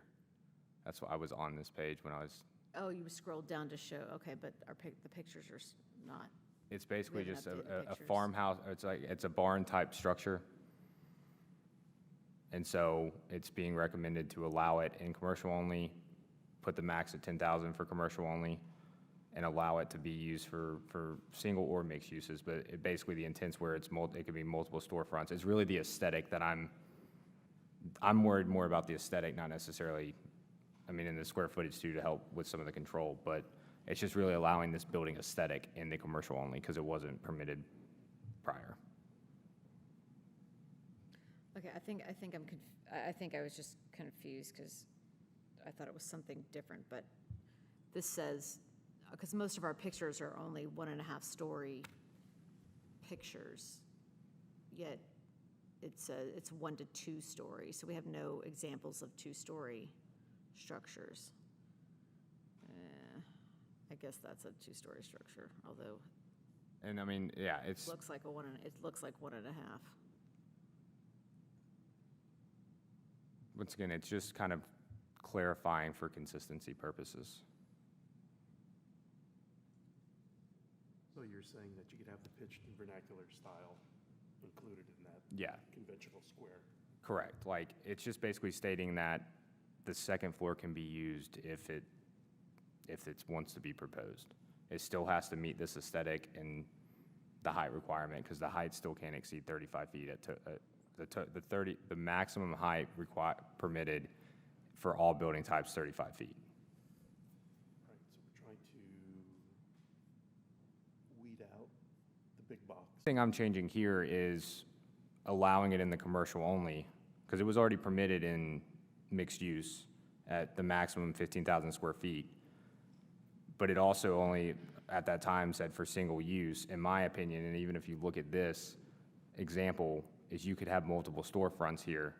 So it's changing it to allow for single or mixed uses. But the max is still 15,000 square feet. That makes sense. For the commercial district. Okay. Yeah. And then, yeah, that's why I added in the commercial-only sub-district, the maximum footprint is limited to 5,000 square feet. We good on that now? Yeah, sorry, there's just some confusion. There's just a lot of pages. The final big change is the buffer stuff. First change is in this terminology, changing it from commercial in the CO sub-district which was requiring 100-foot. It says as consistent with the buffer from other commercial zoning districts in Marvin. That's not 100% accurate. I do want to clarify on that. One, we don't have any other commercial districts outside of Marvin Gardens, which is its own set of standards. But it's being proposed and recommended that you have a 50-foot minimum vegetative buffer. I also want to make sure that planning board is aware that, and anybody listening online, is that this is still a conditional zoning district. We can still always go above the minimum. For example, if we thought the 50-foot buffer that was proposed in the previous submittal was not sufficient, it can be recommended that they increase the buffer. That also can, that could impact a decision made at the council level for approval or denial. It's lowering it because, one, the standard, and I've looked at 15 ordinances today, the max in any ordinance is 50 feet. The max in any other, I looked at Weddington, Waxhaw, Stallings, Huntersville, Davidson. He went down a rabbit. Yeah, because I'd like to go, I'm researching, I could be happy to provide that, but the most for any is 50 feet. So that saying, can it go the other way too then? What do you mean? Minimum is 50, could it go less? It would be a deviation, and they would have to justify it, but that's where, that deviation language I put in at the beginning, the intent of that is minor deviations. Reducing it from 100 feet to 50 feet, that's over 50% or at 50, that's a pretty significant, but if they wanted to reduce from 50 to like 40, it kind of then provides a little bit more flexibility, but really the goal is that the minimum's the minimum. They're not supposed to kind of go under that. So the But- minimum's the minimum then? Yep, Okay. and you can always go greater. That's not the maximum. There is no maximum. I got you.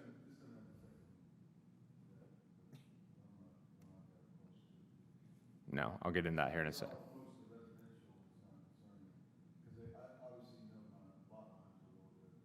Let me get down to the table and stuff, but this change right here is just mirroring what I'm proposing in the table below. Could you add by a minimum 50-foot vegetative?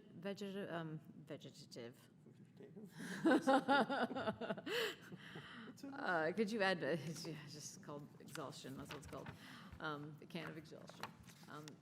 Could you add minimum to it? Because I think just by saying 50 feet gives the impression that that's what it is. But if you say a minimum, it sets the expectation that it could be more. That's fine. Thank you. Okay, so I redid the whole buffer matrix, and we're gonna go through it. I hope I didn't complicate it more than it could be, but basically, some different buffer options. Basically, type A is a basic buffer, minimum of 10 feet.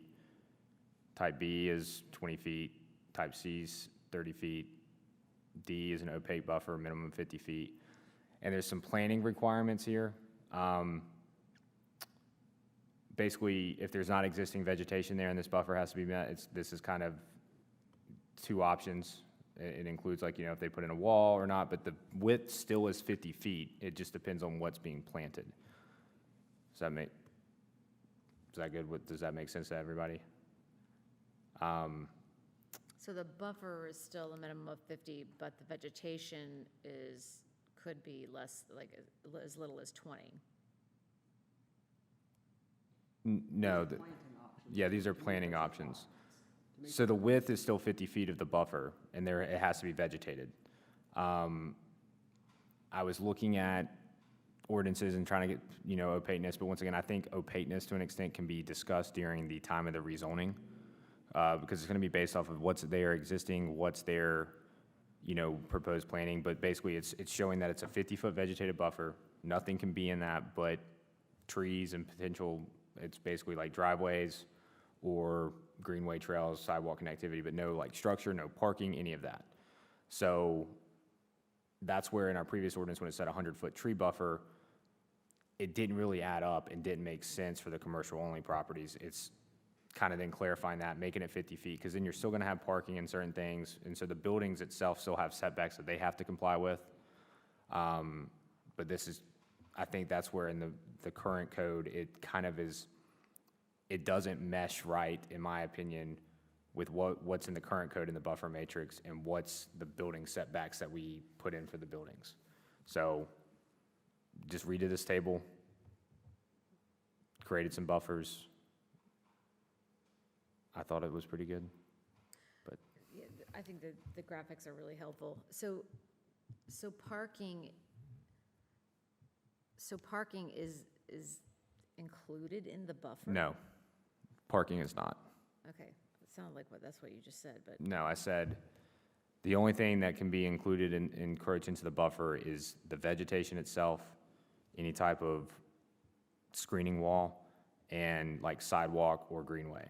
Parking is not included in the buffer. And the buffer, they need to provide this buffer on their property, because it looked like in the. I'll get I've got the next page down. I'll hold. Sorry, I have questions. But, so this is like the buffer types. I did a matrix. This matrix basically mirrors the requirements that's already kind of in there, meaning that in the current code where it says 25 foot or 50 foot or opaque evergreen screening, all of that's right here. So like the change, like I said, the biggest change with this whole buffer matrix was taking that commercial only down from 100 to 50. On top of, in the current code, it had where it's like mixed use commercial, it broke it out and made it really confusing, and this just literally simplifies. It says any use in the commercial only, there's your requirements, and it says any non-residential use in the mixed use, there's your requirements. And so I'll note, like here in rural residential, like any non-residential in the mixed use is buffer E, which is the dense opaque buffer, minimum 75 feet, and all that. Like that no cut stuff came out of our current ordinance, so it's literally kind of mirroring that. It's just clarifying and, in my opinion, making it easier. Same thing, like the residential only, like you still have that max buffer for like the small lot, like when the Jones homes got approved, that's still referencing that 75-foot no cut. Go back to that table just for a moment. Mm-hmm. So under rural and suburban, Mm-hmm. you center those like major road is. Say what? The letters. Uh-huh. Under major road, you have it center column. If you could do it on the. Oh, other yeah, columns, yeah. Have those center as well. Format. Sorry, that's the OCD. It'll drive you nuts. Would it probably look better if it's just, are you asking if it should Well, no, just make them consistent? It's just simply Yeah, aesthetics. I agree, because I was about to say, Yeah, I'll just have center them the all. Letters centered. in the column. Yep.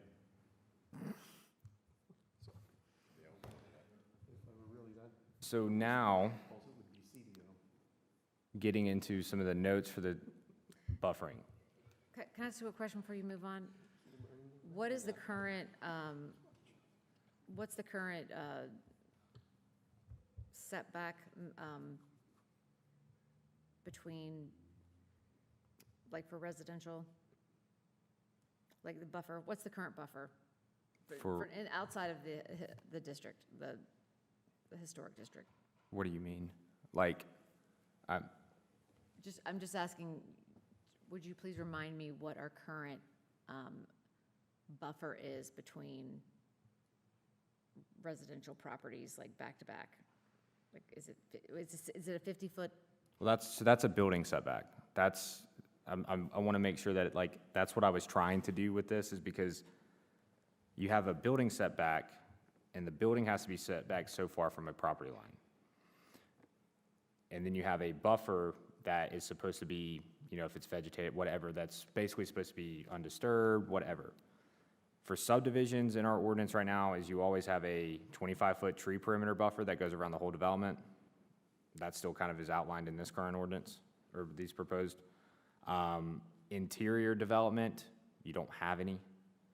And that's something, once again, like, our current landscape and buffering ordinance and our generic code that applies to, you know, the general residential districts and so on. It's 47 pages long, and it's a nightmare. And that is one thing that I cannot wait to change with this UDO rewrite. But ultimately, like, I'm trying to answer your question the best I can, is like, buffering in between developments per se, you have the view shed, which is anywhere from 85 to 285 feet, depending on acreage calculation, all that stuff. And that's to a road. Yes. And then you have the tree perimeter buffer, which is a minimum of 25 feet. They must maintain a minimum of a 25-foot exterior tree perimeter buffer, but once again, it's a minimum. So for example, in the preserve, it's 25 feet between Robbie's property and the first house when you come in the preserve on the left, but it's 30 feet behind the Zepsa property. So as long as that minimum of 25 is maintained. And that's what these proposals is kind of mirroring. Anywhere from 25 feet to 50, depending on the use. I know I can't really go back and forth, but.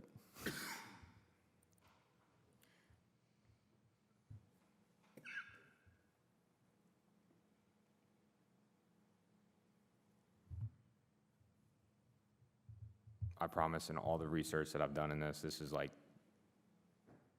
very consistent across the board and pretty straightforward. Like I said, I think we got too complicated in the way that the one in the current form-based code reads. It's not like, the only thing it's changing from a way of reduction is the 100 to 50 feet, but everything else is still the same.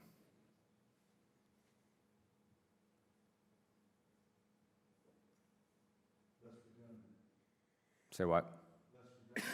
Correct. And it's just making it more consistent. It's making it more consistent with the building setbacks and the way that the district's intended. But once again, like, these are the minimums. The way the previous one read is like, it was very confusing and created a lot of issues for property owners to even try to develop a site plan to come to the table and submit a rezoning application. This is providing that clarification, still has the regulations in place, and it's straightforward.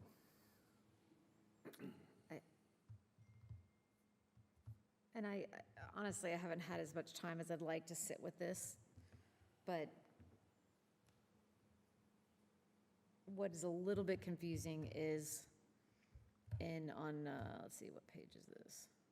It doesn't have a page number. It would be page 22 in our PDF. But it's the existing use or zoning, it's the Same one you're looking at now. yes, we're on the right. So for non-residential use, and there's just, you'd think that the commercial would have a higher, kind of a higher level of buffer than the mixed use. But according to this, at least in the rural section, rural residential, it's greater in the mixed, the buffer's greater in the mixed use than it is in the commercial only. There's no properties that abut commercial only that abuts rural residential. Okay. I mean, that can That- change, that can change the E, that's no problem. For rural residential, that's no problem. For commercial to make it consistent, but basically that change is making where it said commercial uses in the previous, or in the current code, it said commercial uses in the mixed use are not allowed to be directly adjacent to rural residential. That's confusing as all be out, because it's like, okay, then what do you do? Now, we do have that clause in there that they can put a 100-foot minimum buffer, and then that would basically negate these requirements.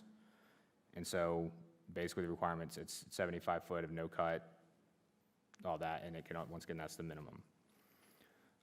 But if I had, there's no issue to change any commercial only and that abuts rural residential to the same buffer as well.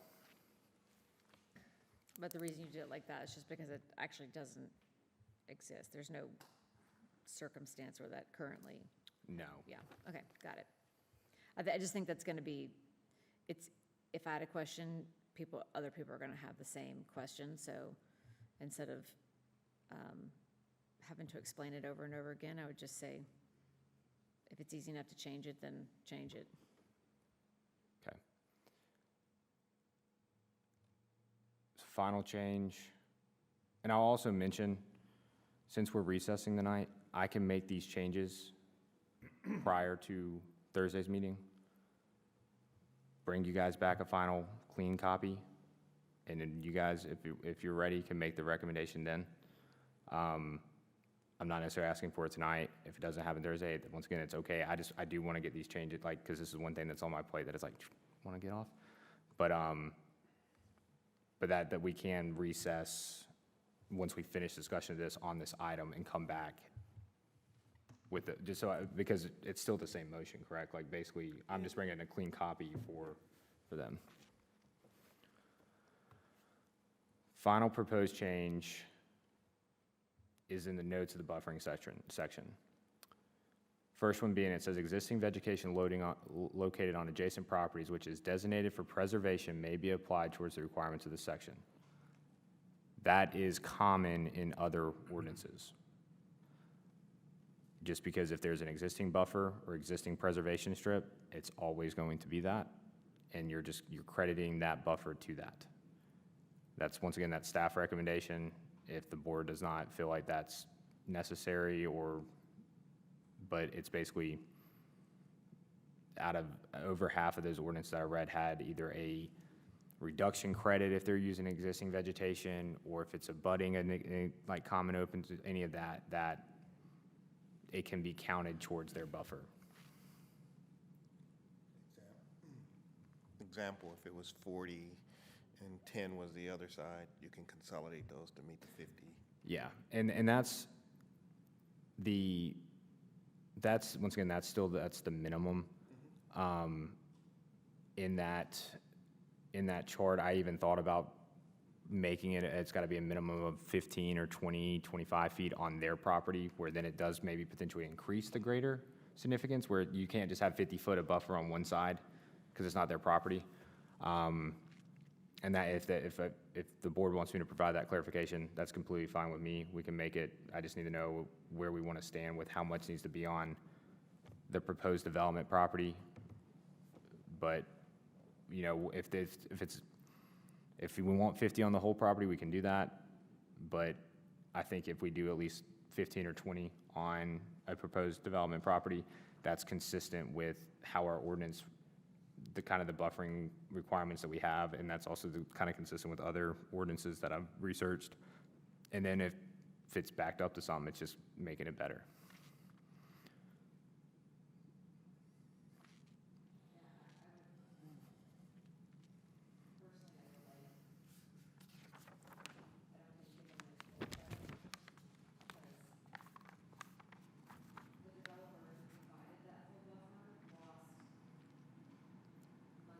Yeah.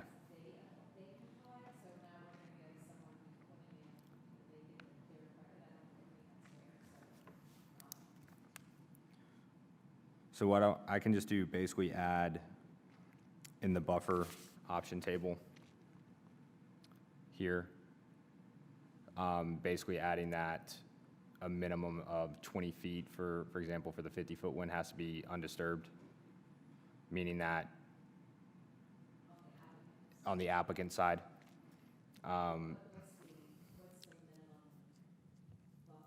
like a real world example, just of, if there's a buffer, so like you've got abutting properties, and let's use this as the property. Mhm. Let's use that as an example, like, because they've got a pretty healthy buffer on the, So that 20, so that, I mean, this mirrors that, I mean, because they've been asking questions of what I've been proposing, and that was why they kind of amended their site plan to this. The 20-foot is on their property, and they have a 30-foot conservation open space, so that totals their 50 feet. Another example is, you know, if Robbie submits something, his abuts 25 feet of tree preservation of the common of the preserve.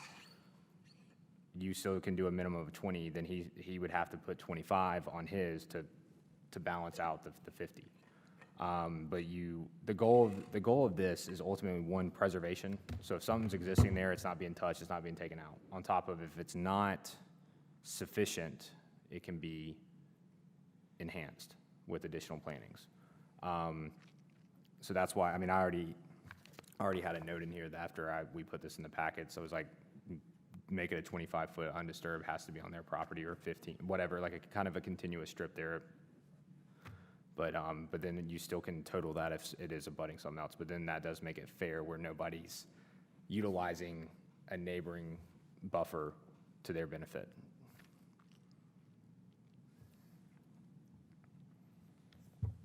So I'll make that change and bring it back to you guys on Thursday as well. The final one is basically alternative buffer options.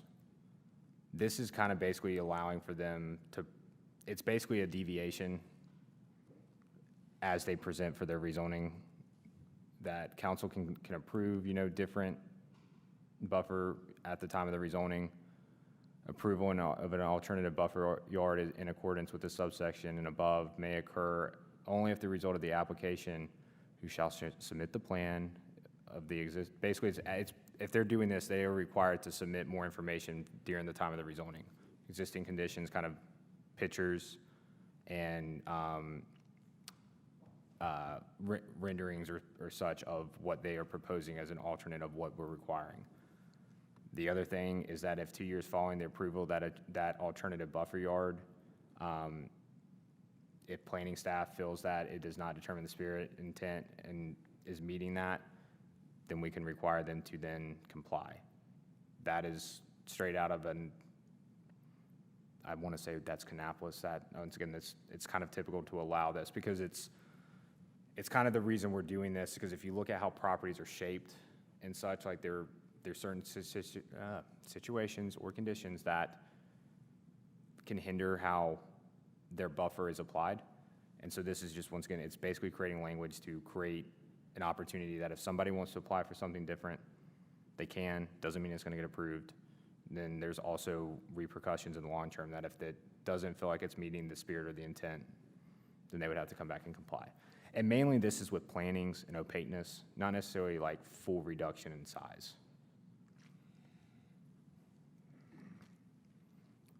So even after they completed construction, you can come back and tell them to redesign? Yeah, like a prime, we'll use this as an example. Even though this is in the ordinance, for screening wall, we talked about 6 feet for the Zepsa property. Let's say we didn't have that 6 feet requirement, or we had an 8 feet requirement, but they could go this route, say 6 feet. After everything's developed and stuff, or in that 2-year period, if it's not meeting that intent, then we can require them to increase that fence to 8 feet. Same thing. In their landscape plan, if they're not proposing additional plantings or something, then after the, during that 2-year period, it can be requested that they do plant the required specific, like in the canopy trees and the shrubs and all that stuff in that green, this matrix. That's what I'm saying. It's, the intent of this is not to reduce the width. It's mainly of the planting and kind of the design of it.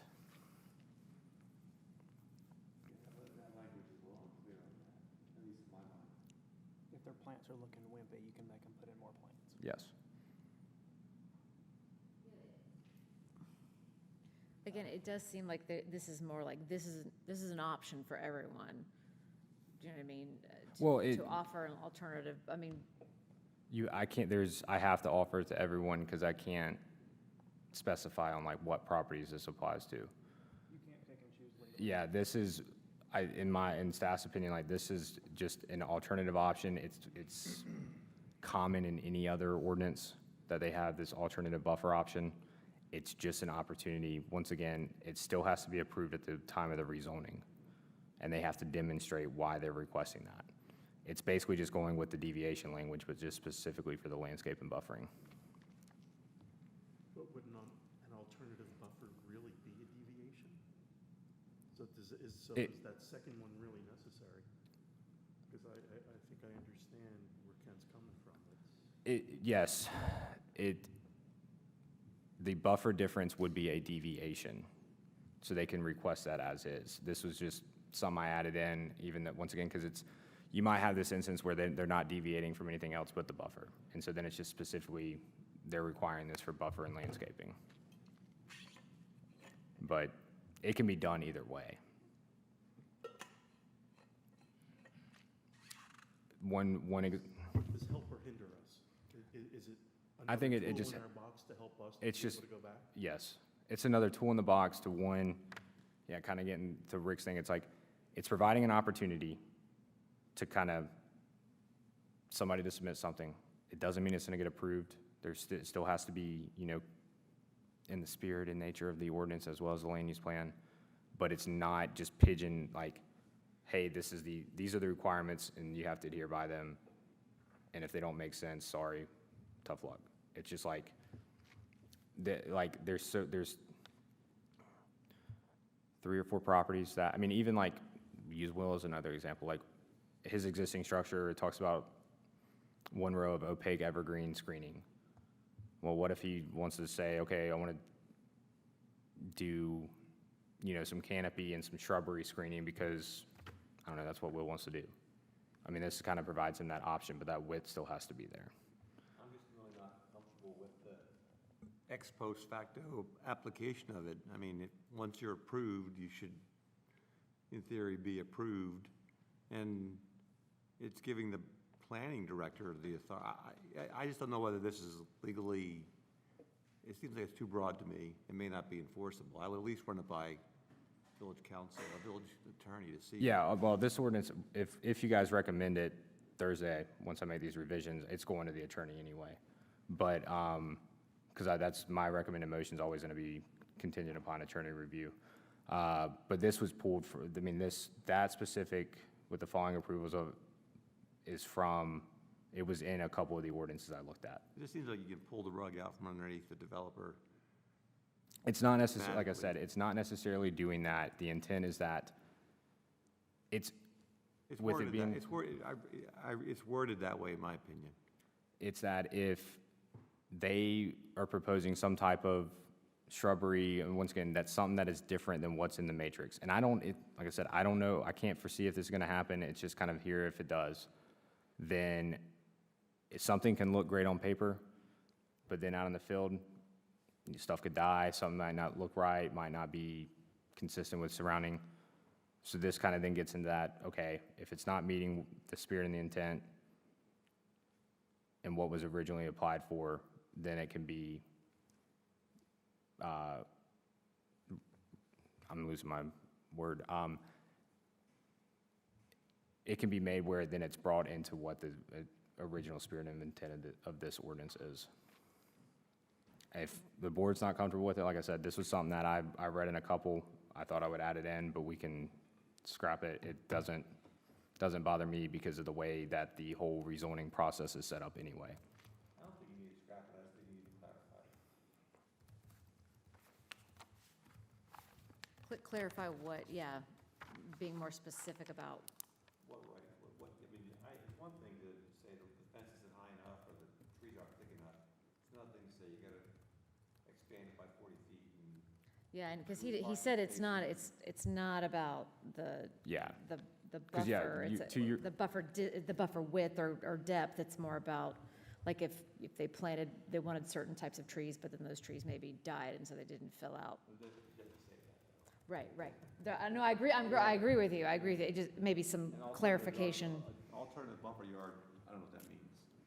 No, and I get, Don't anything in there by distance either, because you know that my property over is half an acre.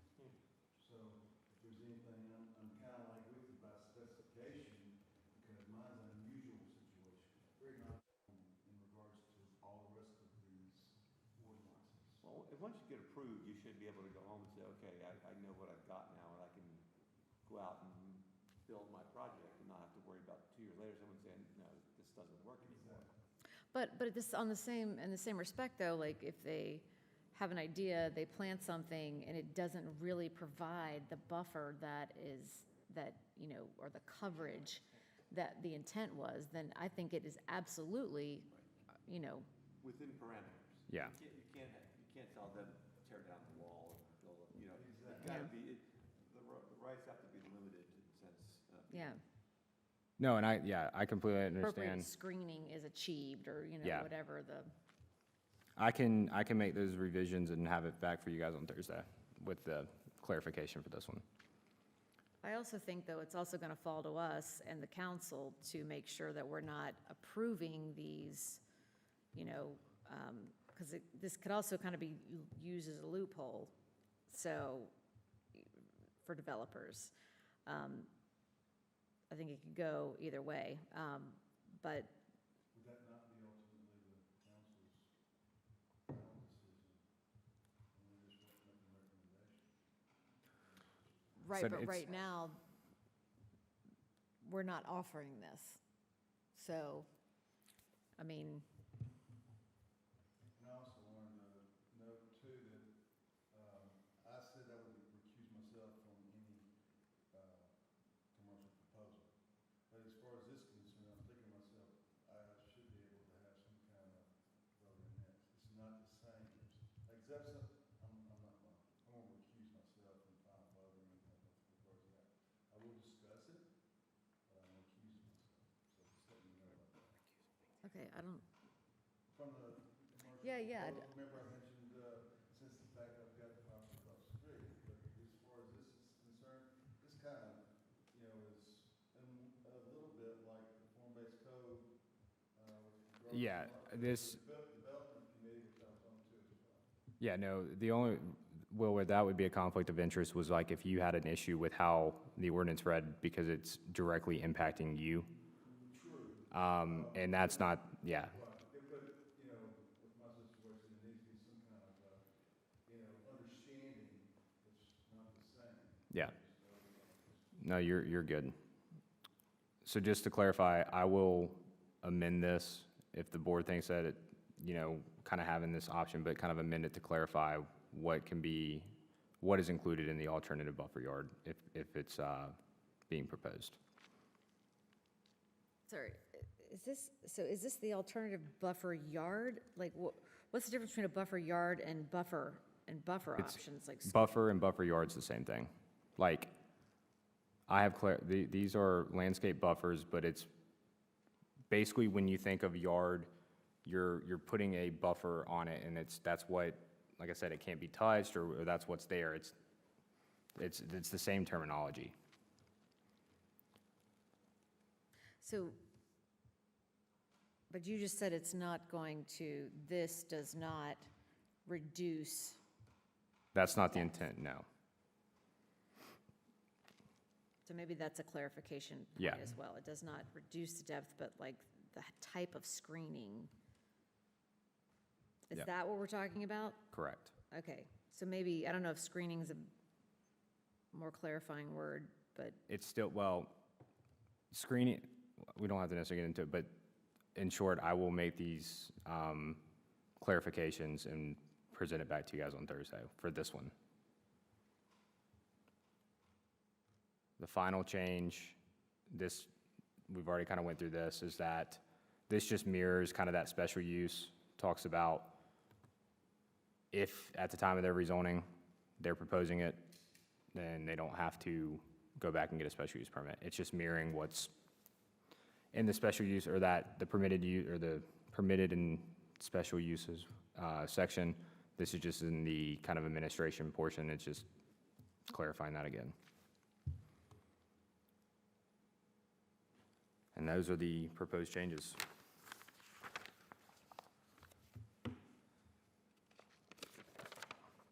So outside of, just so I have my marching orders for Thursday, is that basically the formatting change in the buffer chart, the special use permit still being needing to be issued for a restaurant serving alcohol if it's not included as part of the conditional rezoning, and clarifying the buffer yard alternative buffer option.